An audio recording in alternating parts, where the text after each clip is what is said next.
এখন কি Excel sheet দেখা যায় ভাই? জি স্যার, দেখা যায় স্যার। দেখা যায়।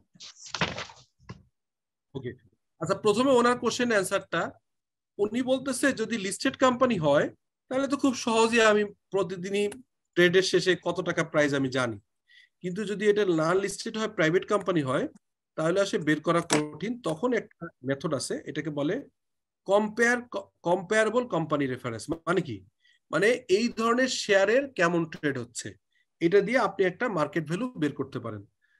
আর যদি তা না হয়, যদি ইম্পসিবল হয় যে বেরই করতে পাচ্ছেন না, তখন আসলে এটাকে আরেকটা মেথড আছে, সেটাকে বলা হয় হচ্ছে আপনার এই এই ইয়ে আপনার নেট রিয়ালাইজেবল ভ্যালু তো বের করতে পারেন না, তখন আপনার ফিউচার ক্যাশ ফ্লো মেথডে যেতে হয়, which is a very complicated one. Most of the ক্ষেত্রে প্রাইভেট লিমিটেড কোম্পানিটা আসলে আপনার ওই কস্টেই দেখানো হয়, কোনো গেইন লস দেখানো হয় না। এটা কমপ্লিকেসি অ্যাভয়েড করার জন্য, যেহেতু লিস্টেড কোম্পানির সিকিউরিটিজ প্রতিদিনই বাড়া কমে মার্কেটে, ওটা নিয়ে কোনো আমি যে কোনো সময় প্রাইস পেতে পারি, কিন্তু প্রাইভেট কোম্পানি হলে যেহেতু রেফারেন্স পাওয়া যায় না, মোস্ট অফ দ্য কোম্পানি একটা কোম্পানির সাথে একটা কোম্পানির কম্পারেবল অত নাও মিলতে পারে। ধরেন আপনি যদি দেখেন যে আরেকটা কোম্পানি বিক্রি হয়েছে, আপনার কোম্পানির একই রকম টার্নওভার, তখন একই রকম সাইজ, ধরেন তাদেরও টার্নওভার কাছাকাছি 400 কোটি টাকার মতো, আপনারও 400 কোটি টাকার মতো, তাদেরও পেইড আপ আছে ধরেন 100 কোটি টাকার মতো, আপনারও 100 কোটি টাকার মতো, এরকম কম্পেয়ার হলে সেই কোম্পানি যদি অতীতে বা ভবিষ্যৎ অতীতে নিকট অতীতে কোনো বাইসেল হয়, সেই কম্পারিজনটা দেখে আপনি প্রাইসিংটা করতে পারেন, এটাকে বলে কম্পারেবল কোম্পানি। যদি এরকম কোনো রেফারেন্স না পান, তাহলে আরেকটা মেথড আছে যেটাকে বলা হয় হচ্ছে ফিউচার ক্যাশ ফ্লোকে প্রেজেন্ট ভ্যালু করতে হয়, হুইচ ইজ ভেরি কাম্পারসাম, যে কারণে মোস্ট অফ দ্য ক্ষেত্রে প্রাইভেট লিমিটেড কোম্পানির ক্ষেত্রে আপনি এটাকে কস্টে রাখলে কোনো সমস্যা নেই। বোঝা গেছে ভাই যে অ্যান্সারটা, আপনি যে কোশ্চেনটা করছিলেন? জি স্যার, বুঝতে পেরেছি, thank you sir.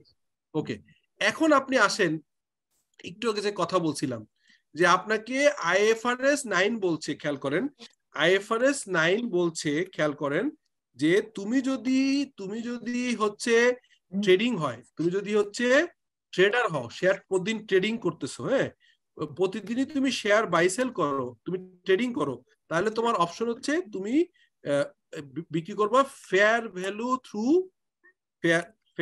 Value through profit loss. এটা তোমার মাস্ট, এটা করতে হবে, you need to follow, you need to follow, এটা তোমাকে মানতে হবে, ইউ নিড টু ফলো, এটা তুমি ফলো করবা, খেয়াল করেন।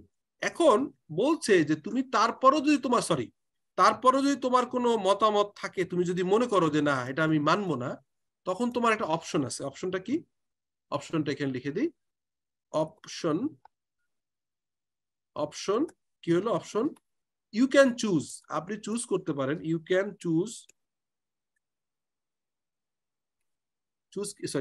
চুজ কি করতে পারেন, চুজটা আপনি হচ্ছে চুজ করতে পারেন ফেয়ার ভ্যালু থ্রু ওসিআই।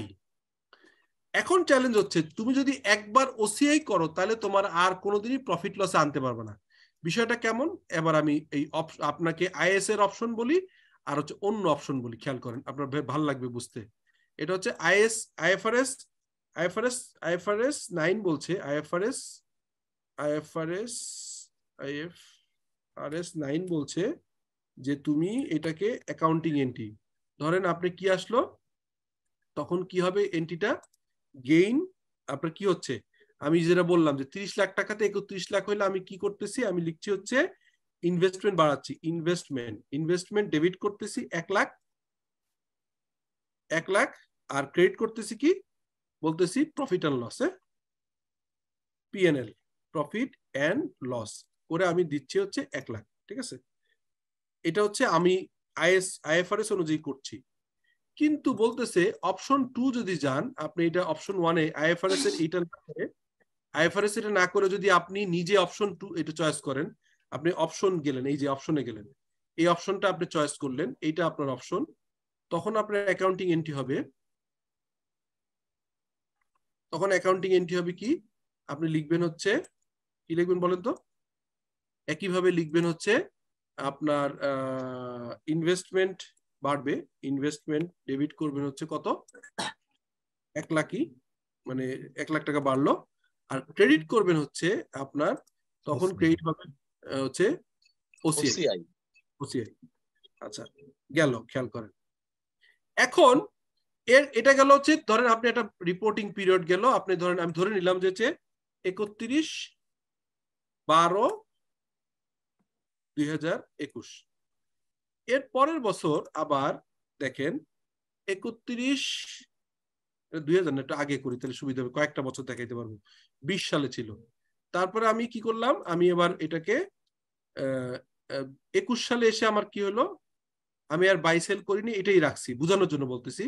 21 সালে এসে আবার এটার দাম হয়ে গেল হচ্ছে মনে করেন আরো মানে 5 লাখ টাকা বেড়ে গেল, ঠিক আছে, আরো 5 লাখ টাকা বেড়ে গেল। 5 লাখ টাকা বেড়ে গেলে কি হবে, এই এন্ট্রিটা আবার কপি করে ফেলি বারবার না লিখে। 5 লাখ টাকা, সরি 5 লাখ না, আরো ধরেন 2 লাখ টাকা বেড়ে গেল লেটস সে। তাহলে এইটাই আমি তখন কি করব, খেয়াল করেন এখানে লিখবো হচ্ছে 2 লাখ টাকা গেইন, তখন সরি 2 লাখ টাকা গেইন, এটা আবার আপনার ইনভেস্টমেন্ট বেড়ে গেল। ওকে, আর এখানে কি হলো, এখানে এই জিনিসই করব, সরি এটা কি আমরা করব, এখানে আমি তখন লিখবো 2 লাখ টাকা ওসিআইতে। আচ্ছা, এরপরে এসে দেখেন 2022 সালে এসে খেয়াল করেন 2022 সালে লেটসে 20 ফেব্রুয়ারি 2022 খুবই খেয়াল করেন 2022-এ যখন সেল করলেন, এটা সেল করে ফেললেন, তখন সেল করলেন হচ্ছে লেটসে আপনার 40 লাখ টাকায়। তাহলে কি হবে, আপনি ক্যাশ এখন ব্যাংকে কত পাবেন বলেন তো, ব্যাংকে কত পাবেন? 40 লাখ, সরি 40 লাখ না, 40 লাখ হলে কত হয়, 400 কে না 40 লাখ 4000 কে 4000 কে, ওকে 4000 কে। তাহলে আপনি এখন বলেন 4000 কে, এখন আপনি বলেন তো এখানে ভ্যালু কত দাঁড়াইছিল মোট যোগ করে বলেন তো, ছিল হচ্ছে আপনার 30, হ্যাঁ 33 লাখ 33, ওকে আপনি 33, তাহলে 33 হলে তাহলে ইনভেস্টমেন্ট ক্রেডিট হবে কত, 33 লাখ, ইনভেস্টমেন্ট হবে 33 লাখ। তাহলে এখানে 300 শুনুন এদিকে আমরা তো বুঝতেছি, কোনো অসুবিধা নেই, মনে হয় ঠিকই আছে এটা এই। তাহলে এখন আপনি গেইন কত আসবে, গেইন কত লিখবেন, 7 কে না গেইন অন সেল কত হয় বলেন দেখি, এবার আরেকজন বলেন, এটা হয়নি 7 কে না, কত হয় বলেন। আগে আপনি অলরেডি আগের বছর নিয়ে 2 নিয়ে নিছেন, তাহলে এখানে হবে 4 লক্ষ 4 লক্ষ হবে, 4 লক্ষ হবে, 4 লক্ষ হবে, ঠিক আছে, হ্যাঁ 7 থেকে 3 বাদ, হ্যাঁ 4 লক্ষ, 4 লক্ষ হলো না, 4 লক্ষ। তাহলে আপনি তাহলে বিষয়টা কি ঘটলো, আপনি এই যে 4 লক্ষ টাকা নিলেন, তাহলে আগের বছরের গুলো রিটেন আর্নিংসে আপনি অলরেডি চলে গেছে কত, তার মানে আলটিমেটলি আপনার এখানে 2টা ভাগ করতে হবে। আপনি ওই 4 লক্ষ টাকা এখানে আপনি নিবেন হচ্ছে প্রফিটে নতুন করে, আর আগে আপনি অলরেডি রিটেন আর্নিংসে আছে, খেয়াল করেন আগে রিটেন আর্নিংসে আছে কত, আপনি মিলাই দিবেন এরকম, আগে রিটেন আর্নিংস হচ্ছে 3 লাখ, মানে আপনি রিটেন আর্নিংস এর থ্রুতে আপনি গেল, এটা হচ্ছে ঘটনা। কিন্তু স্যার আমি তো স্টক কিনেছিলাম 30 লাখ টাকার, কিন্তু আমি প্রথম 2 বছরে বুক করছি কি 1 লাখ আর 2 লাখ, তাহলে 3 লাখ টাকা বিক্রি করছি আপনার 40 লাখ। জি, তাহলে তো আমার 33 লাখ টাকা, আর এখন 40 থেকে 33 বাদ দিলে 7 লাখ টাকা। 7 লাখের মধ্যে আবার 4 লাখ হচ্ছে 3 লাখ যে আগেই বুক করছেন, 3 লাখ তো আগে বুক করছি, কিন্তু আমার টোটাল ঠিক আছে, আপনার কথা বুঝছি, আমি এভাবে লিখে দিই, ওনার কথা লজিক আছে, উনি যেটা বলছেন না উনি ঠিক বলছে, আমি এভাবে দেখাই দিই বেটার হবে। এই যে 7 লাখে আমি গেইন দেখালাম, তাহলে আমার ডেবিট হয়ে যাবে এই যে আমি আগের বছরগুলোতে যে করছিলাম না, আমি দেখাই দিই আপনাকে, এটাকে পরে নিয়ে বুঝছি, ওনার কনসার্নটা আমি বুঝতে পেরেছি। এটা হচ্ছে আরেকটা কলাম লাগবে আমার উপরে, একটা লাগবে, রো লাগবে, সেটা হচ্ছে দেখা দিচ্ছি, বুঝতে পারছি। আমি রিটেন আর্নিংস করবো হচ্ছে কত, রিটেন আর্নিংস ডেবিট করব কত, আমার 3 লাখ, কারণ আগে তো 3 লাখ দেখানো ছিল।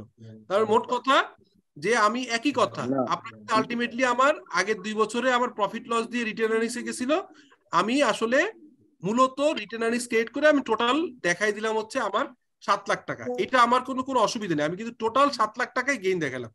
কিন্তু দেখেন এইখানে কি প্রবলেম হবে, ব্যাংকটা কি 3700 হবে, না, ব্যাংক কিন্তু পুরোটাই যাবে, কারণ ব্যাংক পুরো যাবে কেন, যে আপনার হচ্ছে সরি মিললো না তো, মিলে নাই না, এখানে 40। আচ্ছা, তো মিললো না। 37 হবে। আপনি যদি রিটার্ন আর্নিংস দিয়ে দেন তাহলে হুম। আপনার ব্যাংকে আপনার কম আসবে তো, রিটার্ন আর্নিংস থেকে পরে এটা অ্যাডজাস্ট হচ্ছে, সুতরাং ওটা 3700 কি হবে। 3700 হবে।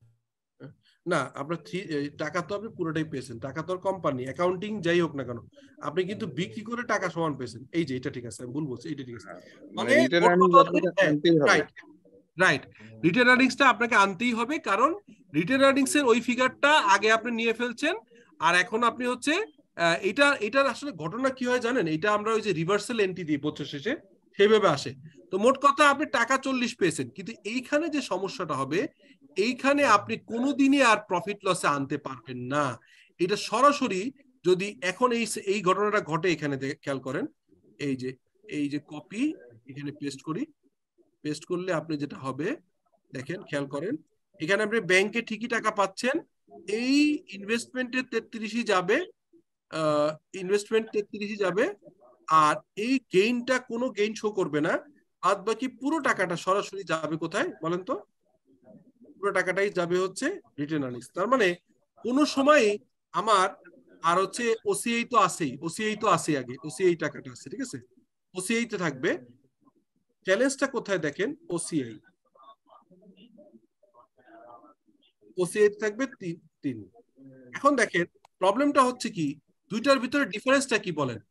আমি এই টাকাটা জীবনে আর আমার ইপিএস হিট করবে না, ইপিএস এ কখনোই, ইপিএস এ এই যে দুইটার ভিতরে ডিফারেন্স হচ্ছে, এখানে ইপিএস এ আমি টোটাল কোম্পানির 3 বছরের ভিতরে ইপিএস হিট করাচ্ছি, খেয়াল করেন, কিন্তু এখানে ইপিএস ইম্প্যাক্টেড, এখানে ইপিএস এ প্রফিট শো করছে, ইপিএস শোজ দা হচ্ছে গেইন, মানে গেইন অফ শেয়ারস, এই শেয়ারের গেইনটা ইপিএস এ শো করছে, কিন্তু এখানে কোনো ইপিএস এ কোনো রিফ্লেকশন নেই, no reflection, no reflection in the EPS, no reflection,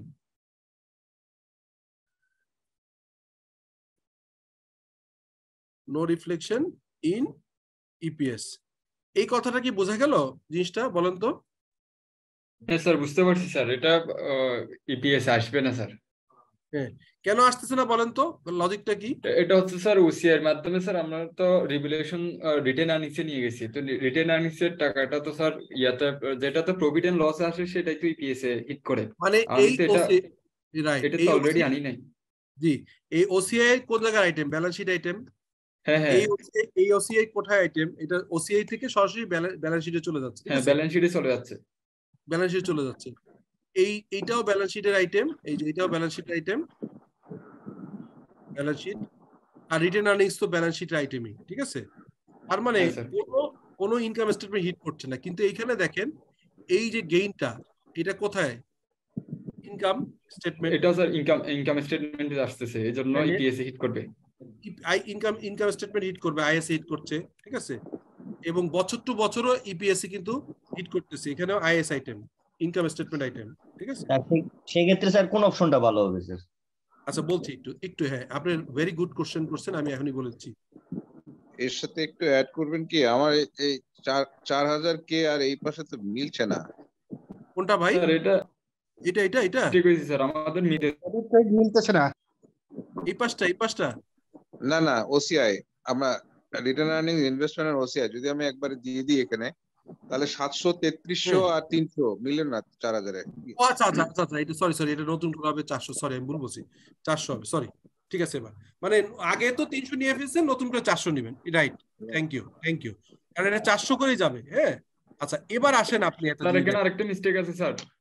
কোনটা বলেন তো? স্যার এদিকে একটা মিস্টেক আছে আগেরটাতে স্যার, আগেরটাতেও এটা স্যার 43 লক্ষ হয়ে যাচ্ছে। হ্যাঁ স্যার, ও তাহলে 43 করলে তাহলে 3 লাগবে না। ওটা না, ওটাও 400 হবে আর কি, গেইন অন সেল, মানে রিটার্ন আর্নিংস 300 হলে মানে ও এটা 400 হবে, 400 হবে। নতুন করে 400 হবে, ঠিক আছে, ওকে ফাইন। তাহলে এখন দেখেন, মানে যে কথাটা আমি, এই এনটি আপনি ভুলে যান, মেইন সমস্যা কি দেখেন, যে এখানে কোনো সময় আর আপনি কিন্তু ইপিএস এ দেখাইতে পারলেন না, আর এই ইপিএস দেখাইতে পারলেন সবসময় ইপিএস, আর এখানে কখনোই ইপিএস দেখাইতে পারলেন না। এখন দেখেন একটা সিম্পল জিনিস চিন্তা করে দেখেন তো, আমি একটা বড় জিনিস বলি, সেটা হচ্ছে আমাদের যে এএমসি কোম্পানি আছে না, এটা কি শুনেছেন তো? Asset management company, asset management company শুনেছেন এএমসি? হ্যাঁ হ্যাঁ শুনেছি। এদের কি মেইন ইনভেস্টমেন্ট কোথায় থাকে বলেন তো? এদের মেইন ইনভেস্টমেন্টই হচ্ছে শেয়ার কেনা বেচা করা বা নতুন করে হচ্ছে মিউচুয়াল ফান্ড ইস্যু করা। তো তারা দেখেন যদি যদি এই অপশন চয়েস করে, মানে যেটা আইএসএ সাজেস্টেড আছে, তাহলে সমস্যা কি? সমস্যা হচ্ছে কোন যখন শেয়ার মার্কেট কন্টিনিউয়াসলি পড়তে থাকবে, হ্যাঁ, কন্টিনিউয়াসলি পড়তে থাকলে প্রবলেমটা কি হবে, তখন তার প্রতি বছর কিন্তু লস প্রভিশন করতে করতে ইভেন ইকুইটি নেগেটিভ হয়ে যেতে পারে এইখানে। যে কারণে তারা অনেক সময় এএমসি কোম্পানিগুলো চুজ করে যে না, আমি এটা যাব না, আমি যাব হচ্ছে কিসে, আমি যাব হচ্ছে এখানে, আপনার হচ্ছে যে ওসিআই দেখাবো। ওসিআইতে দেখাইতে আর একটা প্রবলেম কি, আপনি তার ইপিএস এ কখনোই হিট করাইতে পারলেন না, তার মানে আপনার পারফরমেন্সটা প্রপারলি শো করতে পারলেন না। এগুলো হয়ে যাচ্ছে, এটা ওয়ান কাইন্ড অফ, আপনি খেয়াল করেন যে আমরা যে ক্যাপিটাল গেইন করি, আইএস 16 আপনারা যারা করেছেন, যারা করেননি আমি করে দেখাবো। নর্মালি আমরা যখন আইএস 16 ক্যাপিটাল গেইন হয়, তখন আমরা কি অ্যাকাউন্টে এন্ট্রি দিই মনে আছে আপনাদের? বলেন তো, ক্যাপিটাল গেইন হলে অ্যাসেটের, বলেন তো কি হয়?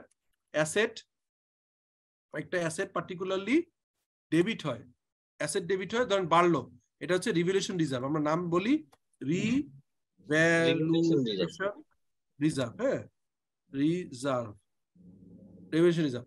রিভ্যালুয়েশন অ্যাসেট ডেবিট হবে, ধরেন এখানে লেটস সে 300 টাকা, আর আমরা এখানে ক্রেডিট করি হচ্ছে রিভ্যালুয়েশন রিজার্ভ। আর রিভ্যালুয়েশন রিজার্ভ দেখেন এই 300 টাকা, এই রিভ্যালুয়েশন রিজার্ভটা কি কিসের আইটেম? Balance sheet item. জি, ব্যালেন্স শিট আইটেম। সো আমি যতক্ষণ পর্যন্ত অ্যাসেট সেল না করছি, ততক্ষণ পর্যন্ত ইনকাম স্টেটমেন্ট হিট করবে না। বিক্রি করার পরে রিয়েলাইজ হলেই কিন্তু আলটিমেটলি, এবং এইখানে যে গেইনটা রিভ্যালুয়েশন রিজার্ভ, এটা দুইটা জায়গায় হিট করে, একটা হচ্ছে ওসিআই তে যায়, ওসিআই, হ্যাঁ, ওসিআই তে যায় এবং সেটা সরাসরি চলে যায় ব্যালেন্স শিটে। তো আলটিমেটলি এই রিজার্ভটার হিটটা ওসিআই তে দেখায় যে অ্যাসেটের একটা ভ্যালু বাড়ছে, কিন্তু কখনোই ইপিএস হিট করে না আনলেস আদারওয়াইজ সেল করা হয়। এই অপশনে দেখেন যখন সেল করছি তখনও কিন্তু আমি কোন রকম কোনো, এখানে তাও সুযোগ আছে অ্যাসেট সেল করার সময়, এই যে আইএস 16 অনুযায়ী দেখেন, আইএস 16 তাও একটা সুযোগ আছে, যখন আপনি অ্যাসেটটা সেল করবেন, খেয়াল করে দেন, তখন অন্তত আপনি রিয়েলাইজ করতে পারছেন। যখন সেল করলে অ্যাটলিস্ট সেলের মুভমেন্টও আপনি কিন্তু রিয়েলাইজ করতে পারছেন। কিন্তু প্রবলেম হয়ে গেছে যদি আপনি এইখানে এই চয়েসে যান, অর্থাৎ আপনি এইখানে আসেন যে আপনি আইএস এর ফর্মুলা না শুনে নিজের মতো করে আপনি ওসিআই ট্রিট করবেন, তখন কোনো রিফ্লেকশন কোনোদিনই হবে না হচ্ছে প্রফিট লসে। আর এইটা যদি চয়েস করেন তাহলে আপনার ইপিএস এ শো করবে, কিন্তু একটা সমস্যা আছে। কি সমস্যা? এই সমস্যাটা হচ্ছে যে আপনার যদি কখনো মার্কেট খারাপ থাকে, তখন আপনার প্রতি বছরই আনরিয়ালাইজ গেইনের জন্য প্রফিট এন্ড লসে হিট করবে এবং ইপিএস কমে যাবে। আমি কি বুঝাইতে পারলাম বিষয়টা মোটামুটি? স্যার একদম ক্লিয়ার স্যার। ওকে, এটা মোটামুটি বোঝা গেছে, কিন্তু এটা স্যার আবার মনে হয় ওকে শুনতে হবে আর কি। আচ্ছা, নেক্সট ক্লাসে আরেকটু তাহলে দেখাই দেব, এটা একটু সমস্যা আছে কারণ জি এটা তো স্যার আনরিয়েলাইজ গেইনের ক্ষেত্রেই ঘটনা। হ্যাঁ, মানে ঘটনা হচ্ছে কি, রিয়েলাইজ গেইন স্যার আনরিয়ালাইজ গেইনের ক্ষেত্রে বুঝতে পারলাম, কিন্তু যখন লস হবে, আনরিয়ালাইজ লসের ক্ষেত্রে তখন তো আমার ইকুইটি অনেক সময় নেগেটিভ হয়ে যেতে পারে, এবং সেটা তো আমার ইপিএস তো স্যার নেগেটিভ আসবে, তখন কি হবে? এটাই তো সমস্যা। এটা হচ্ছে কি, দেখেন এটা কেন করা হয়েছে আমি বলি, এবার আপনি আসেন কারণটা কি। খুবই মজার ব্যাপার। আগে কি হইতো, যখন আইএস 13 এটা বন্ধ করি, এখন ওইখানে যাই। ভালো কোশ্চেন করছেন, লাস্ট কোশ্চেনটা ইজ ভেরি ইন্টারেস্টিং, আমি বলি, এবার আবার ওইটাতে যাই। হ্যাঁ, তাহলে দেখেন আপনার অ্যান্সারটা দিই, আজকে অ্যান্সার এটা দিয়ে শেষ করি, আমার মনে হয় আপনাদের বুঝতে সুবিধা হবে। উনি যে কোশ্চেনটা লাস্টে করলো, কি করলাম ওই স্লাইডে যাই আমি।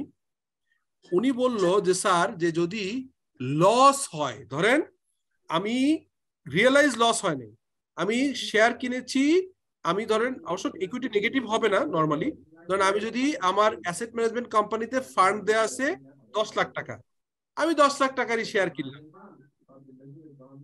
আমি 10 লাখ টাকা আমার অ্যাসেট ম্যানেজমেন্টের ইকুইটি আমি ধরলাম যে পুরোটাই আমি শেয়ার কিনলাম তর্কের খাতিরে, যদিও পুরো কেনা যায় না, নিয়ম অনুযায়ী কিছু টাকা রাখতে হয় রিজার্ভ টিজার্ভ, তো ধরলাম পুরোটাই কিনেছি। তাহলে 10 লাখ টাকার শেয়ার যদি 11 লাখ টাকা হয় আর আপনি যদি প্রফিট লসে হিসাব করেন তাহলে প্রফিট লসে সরাসরি আপনি ইনকামে হিট হবে, এবং যখন ফাইনাল সেল করবেন তখন বাদ বাকি অংশটা করবেন। কিন্তু যদি এইটা না করে আপনি চুজ করেন যে আমি ওসিআই তে নিব, ওসিআই তে নিলে কি হবে, তখন আপনি হিট করবে না। এখন হিট করবে না, সরাসরি ব্যালেন্স শিটে ফাইনাল ইয়ারে যেও ইনকাম স্টেটমেন্ট আসবে না। এখন একজনের কোশ্চেন যে স্যার আমি যদি এটা প্রফিট লসে দেখাই তাহলে আমার 10 লাখ টাকাটা প্রথম বছর নামলো হচ্ছে 8 লাখ টাকায়, তাহলে 2 লাখ টাকা আমার লসে হিট করলো, পরের বছর আরো 2 লাখ কমলো, আবার হিট করলো। এরকম করতে করতে নর্মালি কোনো শেয়ারের ভ্যালু নীল হয় না, অতএব নেগেটিভ হবে না। কিন্তু 10 লাখ টাকাটা যেমন যদি আপনি কোনো শেয়ার কিনে ফেলেন উল্টাপাল্টা, লাইক হচ্ছে পিপলস লিজিং এর মতো শেয়ার হয়, যেটা আপনার কেনা ছিল হয়তো 40 টাকা হয়ে গেছে 3 টাকা, হ্যাঁ, সেরকম ক্ষেত্রে হয়তো খুবই মানে ভয়াবহ একটা অবস্থান হবে যদি এই আইএস অনুযায়ী হয়। তাহলে আপনার কোশ্চেন হইতে পারে যে আইএস কি এত, আইএফআরএস অথরিটি কি এত ইরেশনাল? ইরেশনাল না, এটা করার কারণটা কি এবার খুব মনোযোগ দিয়ে খেয়াল করেন। এএমসি কোম্পানিগুলো একটু চালাকি করতো। কি চালাকি? আইএস 39 দুইটা অপশনই ওপেন ছিল, সেটা চাইলে ওসিআই তে দেখাইতে পারতো, প্রফিট লসও দেখাইতে পারতো। খেয়াল করেন যখন লস হতো তখন বলতো আমি এটা প্রফিট লসে দেখাবো না, ওসিআই তে দেখাবো। তো ওসিআই তে দেখাইলে কি হইতো, ইপিএস হিট করতো না, ব্যালেন্স শিটে একটা আপনার আনরিয়ালাইজ লস আকারে ব্যালেন্স শিটে থাকতো, রিটেন আর্নিংস থেকে লেস হয়ে দেখাইতো।